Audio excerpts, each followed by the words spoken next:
घर के पुरुबावा कदमिया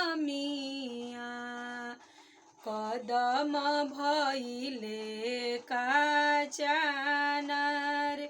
कदम भइले काचानार ताही कदमे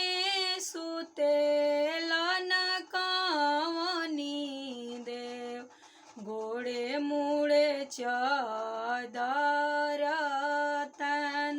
गोड़े मुड़े चदर तान ताही तर सुते लन कवनी देव गोड़े मुड़े चदर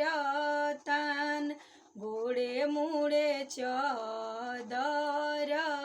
तान पैसी जागावस उनु कर धनिया उठी स्वामी भइले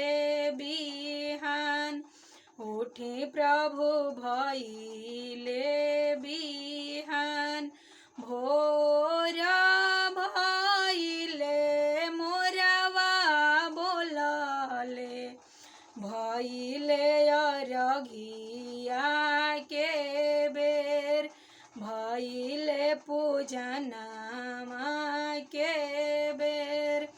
धनी नाही रहतु कुछु कहिते काचे निंदी दिहलु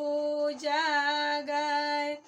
काचे निंदी दिहलु जागाय रानी नाही रहतु किछु कहिते काचे निंदी दिहलु जागाय